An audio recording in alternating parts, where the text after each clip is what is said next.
గురుగారు, ఈ శత్రు పరాభవనామ సంవత్సరంలో మకర రాశి వారికి ఏ విధంగా ఉండబోతుంది, అలాగే వారు చేసుకోవాల్సిన తంత్ర ప్రక్రియ, అలాగే మంత్ర జపం తెలియచేయండి. అమ్మా, ఈ సంవత్సరం వీళ్ళకి చాలా ప్రముఖమైన సంవత్సరం తల్లి. వీళ్ళ శ్రమశక్తిని ఎక్కువ నమ్ముకుంటారు. శ్రమశక్తిని కాదు, బుద్ధిని నమ్ముకోవాలి. వీళ్ళ పరుసవేది తత్వం వాలి. వీళ్ళకి అధిదేవత ఎవరు? శని.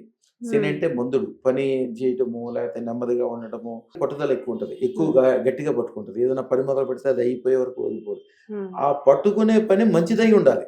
ఆ పట్టుకునే మంత్రము, పట్టుకునే తంత్రము, ఆ పట్టుకునే వ్యాపార వ్యవహారము మీ ఇంటికి అనంతమైన సంపదలు కలిగించేటట్లు చేయాలి. అందుకని వీళ్ళకి ఇచ్చే మంత్రాన్ని పరుసవేది మంత్రం అంటారు. పరుసవేది అంటే ఇనుముని బంగారంగా మార్చడమే పరుసవేది. అదృష్టతన దాన 100% చేయాల్సిన జాతకాలు ఇవి. లేకపోతే జీవితాంతం శ్రమ, ఇబ్బంది, టెన్షన్లు, అప్పులు, ఏదో ఒకటి మానసికంగా వ్యధలు, కొద్దిగా ముఖం నల్లగా ఉండటము, మడ్డి గారటము, ముఖం మంచిగా ఉన్నా కానీ చూసుకున్నా కానీ మనసులో ఏదో ఒక వ్యధ ఉండటము, కొద్దిగా పనులు లేట్ అవ్వటము, ఇట్లాంటివన్నీ ఉంటాయి.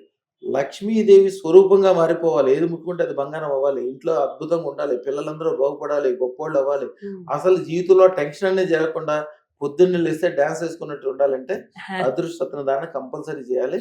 వీళ్ళకి నల్ల నువ్వులు, శనగలు అంటే తెల్ల శనగలు కాదు, ఎల్లో కలర్ లో ఉంటాయి శనగలు.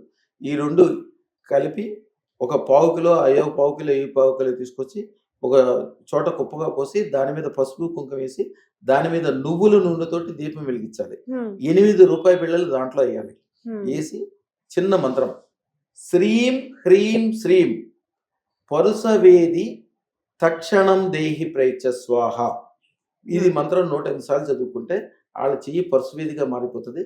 అలాగే ఆ డబ్బుల్ని వీళ్ళు తిజోరి ఎనపెట్లో ఎక్కడ డబ్బులు దాచుకుంటారో ఆ డబ్బుల దగ్గర పెట్టుకోవాలి. ఆ డబ్బులు పెట్టే చోట తెల్లటి గుడ్లో మూట కట్టాలి. శనిగన అని చెప్పి బ్లూ కలర్ లో గానీ, లేకపోతే నీలం రంగులో గానీ, నల్ల రంగులో పెట్టకూడదు. వీళ్ళు మంచి శుభకార్యాలు చేసే ప్రతి టైంలో జేబులో ఒకటి ఎల్లో కలర్ కర్చీఫ్ ఒకటి పెట్టుకుని వెళ్తే చాలా మంచిది. శుభం.